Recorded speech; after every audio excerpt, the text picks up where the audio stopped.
मेरा नाम अस्मा है। मेरी उम्र 17 साल थी, लेकिन मेरी शादी के कोई आसार नजर नहीं आ रहे थे क्योंकि मेरी पेशानी पर एक अजीब तरह का निशान था। यह निशान पैदाइशी था। उसके बारे में पूछा तो डॉक्टर ने यही कहा कि वो निशान मेरे चेहरे पर साफ नजर आता था और बहुत ही बुरा लगता था। अगर मैं हिजाब पहन लेती या दुपट्टा इस तरह से करती तो वो छुप जाता, लेकिन मैं सारी जिंदगी तो ये नहीं कर सकती थी। इसको मेकअप से भी छुपाया नहीं जा सकता क्योंकि ये काला स्याह था, जैसे इंसान के चेहरे पर छोटा सा तिल होता है। बस यूं समझिए कि मेरे चेहरे पर 2 इंच का तिल था, इसलिए मैं बहुत ज़्यादा परेशान रहती थी। किसी शादी ब्याह में नहीं जाती थी। बाकी मेरे नए नक्श बहुत प्यारे थे, मैं बहुत खूबसूरत लगती अगर वो निशान छुपा लेती। मुझसे ज़्यादा हसीन कोई नहीं था। एक दिन मेरे लिए रिश्ता आ ही गया और वो रिश्ता भी खुद ही आया। हमने उसके लिए कोई भी जतन नहीं किया। वो रिश्ता लेकर मेरी होने वाली सास आई। लगी आपकी बेटी से ही अपने बेटे की शादी करनी है। जब बेटे की तस्वीर देखी तो बहुत ही खूबसूरत था। मेरी अम्मी ने कहा लड़का तो हसीन है, अगर इससे शादी की तो मेरी बेटी की ज़िंदगी बर्बाद हो जाएगी, सारी ज़िंदगी इसको ताने देगा। इसलिए मेरी माँ ने इनकार करने की कोशिश की, मगर मेरी सास तो पीछे पड़ गई और कहने लगी कि नहीं, आपकी बेटी से ही शादी करनी है और मेरा बेटा भी जानता है इस निशान के बारे में। मेरी माँ ने मुझे बातें भी सुनाना शुरू कर दी कि तूने कहीं चक्कर चलाया है और घर पर रिश्ता भेज दिया। मैंने कसम खाकर उनको यकीन दिलाया कि ऐसी कोई बात नहीं, मैं इस निशान के साथ किसी से कोई बात करने के बारे में सोच भी नहीं सकती क्योंकि लोग मुझे कभी पसंद नहीं करेंगे। मेरी माँ समझती थी कि मैं झूठ नहीं बोल रही थी। खैर, अब जब वो जिद कर रही थी तो क्या कर सकते थे। उनकी बात मान ली और शादी हो गई। मेरी सास ने एक अजीब बात कही। वैसे तो जो इन्होंने कहा अच्छा था, लेकिन जो नहीं कहा वो क्यों न कहा ये सोचकर मैं परेशान थी कि जब से वो मुझे देख रही थी, मुझसे बातें कर रही थी, शादी की शॉपिंग कर रही थी, रस्मात की बातें हो रही थी, पर हर दूसरे तीसरे दिन आती थी। इन्होंने एक दफ़ा भी ये नहीं कहा कि सब ठीक है, पर ये क्या है, लड़की की पेशानी पर किस किस्म का निशान है। वो तो मुझसे ऐसे पेश आ रही थी जैसे मैं एक नॉर्मल लड़की हूँ। मुझे उनका ये रवैया अच्छा लग रहा था। वो निशान जाहिर है उनको भी नजर न आ रहा था, लेकिन वो उसकी बात ही नहीं कर रही थी और शादी करने के लिए बहुत बेचैन थी। शादी भी हो गई और मैं अपने घर भी आ गई, मगर शादी की रात जब मैंने अपने शौहर का इंतज़ार किया तो मेरा शौहर मेरे कमरे में नहीं आया, बल्कि मेरी सास मेरे कमरे में आ गई, मेरे सामने बैठी। मुझे लगा कोई ज़रूरी बात करनी है, कोई लेक्चर देना होगा। मेरी माँ ने मुझे समझाया था कि जो भी कहीं छुप कर सुन लेना। दुल्हन शुरू के दिनों में ज़्यादा बातें करती हुई, अच्छी तुम्हें नहीं माननी चाहिए, ऐसी बात हो तो अपने शौहर से मशवरा करना और अच्छे तरीके से रहना। अम्मी ने भी तो लेक्चर देकर ही भेजा था और अब सास लेक्चर देने वाली थी, कोई मसला नहीं था। लेकिन इन्होंने कोई लेक्चर ना दिया बल्कि अच्छी बात कर दी। उसने कहा अपना सामान उठाओ और कमरे से चलो, तुम्हारी सेटिंग यहाँ पर मेरे ससुराल वालों ने कर दी है। उनको बहुत शौक है हमारे घर के मामलात में बोलने का, लेकिन अभी अभी मैंने कुछ ऐसा देखा है कि मैं तुम्हें इस कमरे में सोने नहीं दूंगी। दरअसल मैं छत पर गई थी तो ये देखकर हैरान रह गई कि सामने वाले हमारे से ऊंची छत बनाकर बैठे हैं और उनकी छत से तुम्हारा कमरा साफ नजर आता है। मैं नहीं चाहती कि कोई भी तुम्हें देखे, तुम इतनी प्यारी हो, तुम्हें नजर लग जाएगी, इसलिए तुमने इस कमरे में नहीं रहना। मैं नहीं चाहती कि कोई गैर महरम तुम्हें देख ले, यहाँ तक कि अगर वो औरत भी हो तब भी नहीं। उनका घर तो मर्दों से भरा हुआ था। कुछ लोग तो कहते हैं लड़कों का हॉस्टल है, तुम्हें यहाँ पर बिल्कुल भी नहीं रहना चाहिए। मेरी सास की बात अच्छी लगी क्योंकि वो मेरा पर्दा कर रही थी। जब कोई किसी का पर्दा रखता है या पर्दे के बारे में सोचता है तो वो ये बिल्कुल भी बात नहीं होती। मैंने कहा ठीक है। वो मुझे अपने साथ वाले कमरे में ले आई। मेरी नंद एक भी थी जो शादीशुदा थी और वो भी मुनासिब शक्ल की मालिक थी, पर बहुत अच्छी थी। वहाँ पर आई हुई थी। मेरी सास ने उसे कहा तुम आज ऊपर वाले कमरे में जाकर सो जाओ, फिर कल से ये मेरे साथ मिलकर थोड़ा सा सेट कर देना। मैंने कहा कि कोई बात नहीं, कमरा ना सजाएं, अब तो यहीं रहना है। ये तो शुरू की बातें होती हैं, कमरा सजाने से क्या फ़र्क पड़ता है।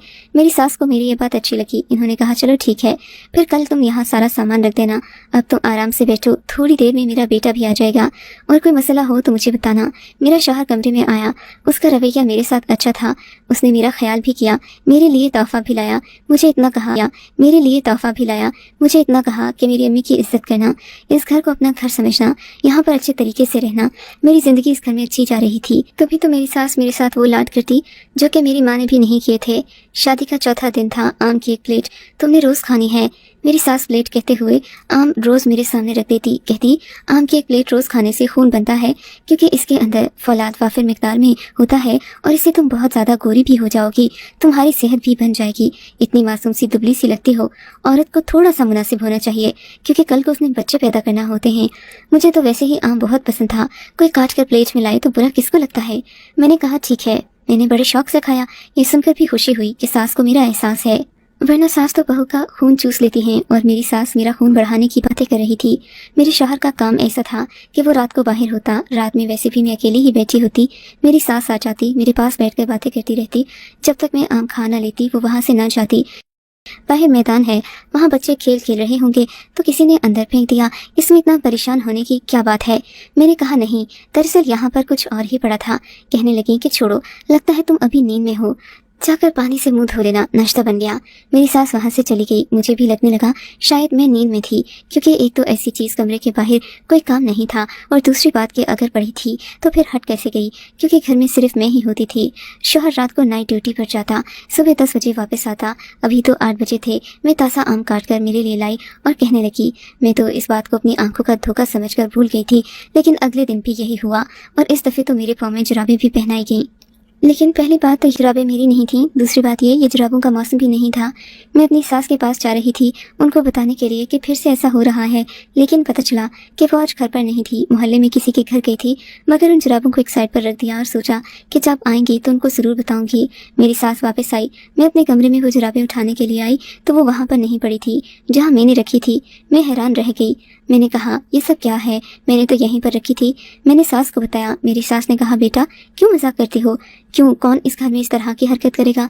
बर्फ की सिल को उठा कर लाएगा दुकान से, यहाँ तक तुम फिर कहती हो कि इस पर समंदरी नमक भी पड़ा था। अब समंदरी नमक बाजार से ढूंढकर कौन लाएगा, इतनी बड़ी सिल यहाँ पर लाना किसका काम हो सकता है। तुम्हारा शहर घर पर नहीं होता, मेरी बूढ़ी हड्डियों में भी तो इतनी हिम्मत नहीं, मैं तो 2 किलो वजन भी नहीं उठा सकती। मैंने कहा मैं आपको नहीं कह रही, मगर मैंने अपनी आंखों से देखा है, कोई ना कोई चक्कर जरूर है। एक दिन मेरी नंद भी आ गई, मैंने उसको भी ये सब कुछ बता दिया। वो बहुत हैरान होने लगी, कहने लगी भाभी मैं आपको एक बात बताती हूँ, जो बात आपको कभी किसी ने नहीं बताई होगी, अम्मी भी आपको नहीं बताएंगी, लेकिन मैं आपको बता देती हूँ। मैं हाजिर हूँ आपकी मदद के लिए। मैंने कहा मुझे बताओ, मैं पूरी तरह मुतवज्जे हूँ।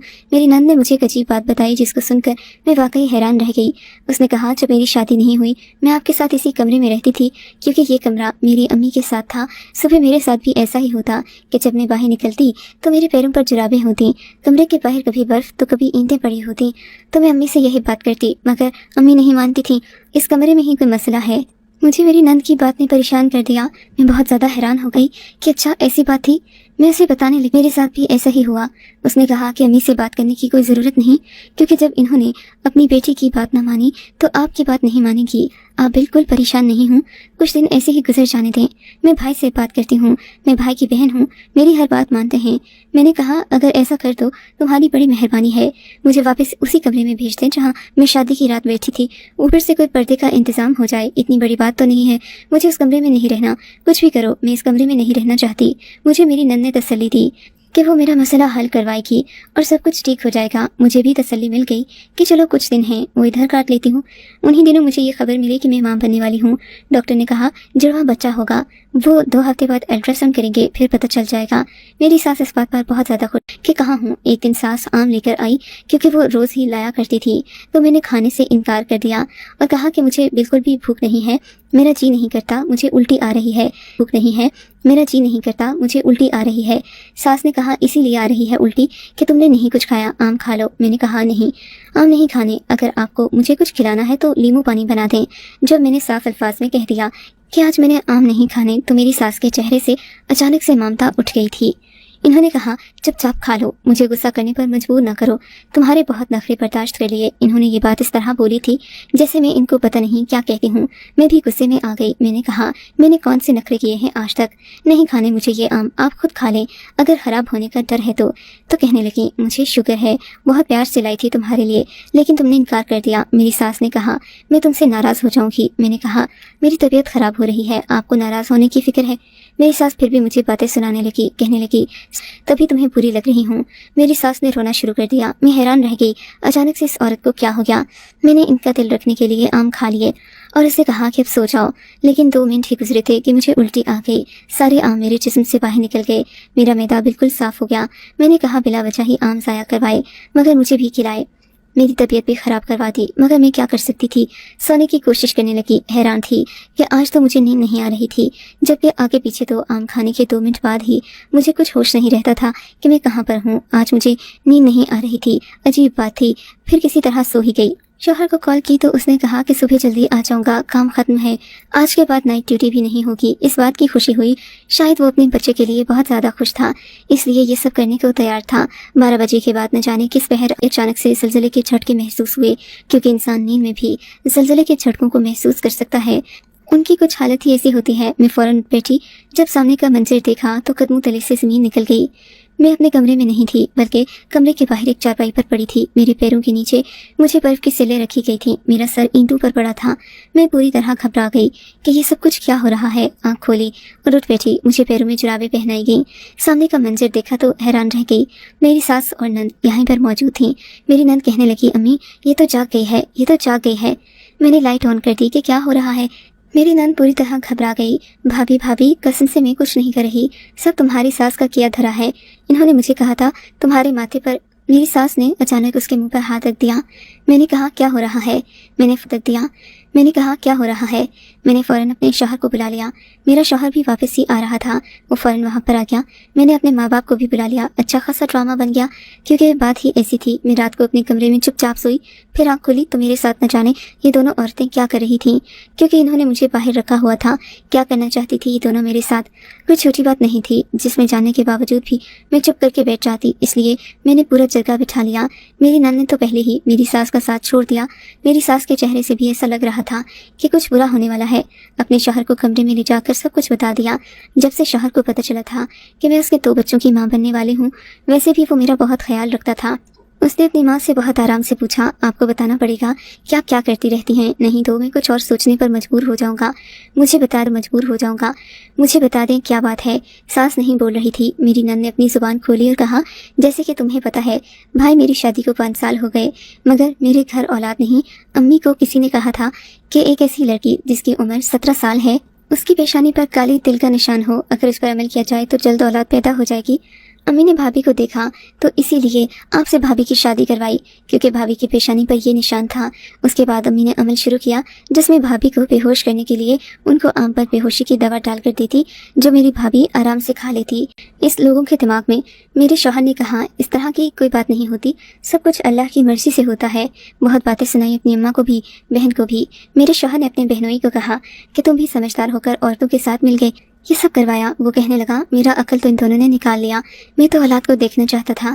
میرے شوہر نے کہا کہ میں اپنی بیوی آپ کے پاس اس لیے چھوڑ کر جاتا تھا، آپ سب میری بیوی کے ساتھ یہ کر رہے تھے، اسے جاہلیت کا شکار بنا رہے تھے۔ اب مجھے آپ پر بھروسہ نہیں ہے، میں اپنی بیوی کو آپ لوگوں کے پاس چھوڑ کر نہیں جاؤں گا۔ میری ساس یہ سن کر کہنے لگی، غلطی ہو گئی، معاف کر دو، میں نے یہ بات کہیں سنی تھی۔ انہوں نے کہا تھا کہ اسے واقعی اثر پڑتا ہے اور میں اپنی بیٹی کے لیے سب کر رہی تھی۔ اس کے گھر میں حالات بہت برے ہیں، ہم ساس نے اس کا جینا حرام کر رکھا ہے۔ میرے شوہر نے نند کے شوہر سے کہا، اگر تم نے میری بہن کو عزت سے رکھنا ہے تو رکھو، اگر کوئی مسئلہ ہے تو بتا دو۔ کہنے لگا، میں تو ماں اور بیوی کے درمیان پھنسا ہوا ہوں، کیا کہہ سکتا ہوں؟ مگر اس نے یقین دلایا کہ وہ گھر میں بات کرے گا، اس کی بیوی کو یعنی میرے شوہر کی بہن کو کوئی بات نہیں کرے گا۔ وہ لوگ وہاں سے چلے گئے۔ انہوں نے مجھ سے معافی مانگی۔ اس کے بعد میرے شوہر نے اپنی ماں سے کہا، آپ کے ساتھ رہنا مجبوری ہے، آپ کو اکیلا بھی نہیں چھوڑ سکتا، لیکن اگر آئندہ اس طرح کی حرکت ہوئی تو کبھی معاف نہیں کروں گا، اپنی بیوی کو لے کر چلا جاؤں گا۔ میری ماں نے بھی کہا، آئندہ ایسی کوئی حرکت نہیں ہوگی۔ اللہ نے کرم کیا، میرے گھر 2 جڑواں بیٹوں کی پیدائش ہوئی۔ 1 سال بعد میری نند کے ہاں بھی خوشخبری تھی۔ آخر میں یہی کہنا چاہوں گی کہ اس کی باتوں میں آ کر اپنے گھر کا ماحول اور اپنی زندگی برباد کرنے والے لوگ پاگل ہوتے ہیں۔ میرے ماتھے پر نشان تھا، اس سے کچھ ثابت نہیں ہوتا تھا، وہ ایک پیدائشی نشان تھا جو کسی کے چہرے پر بھی ہو سکتا تھا۔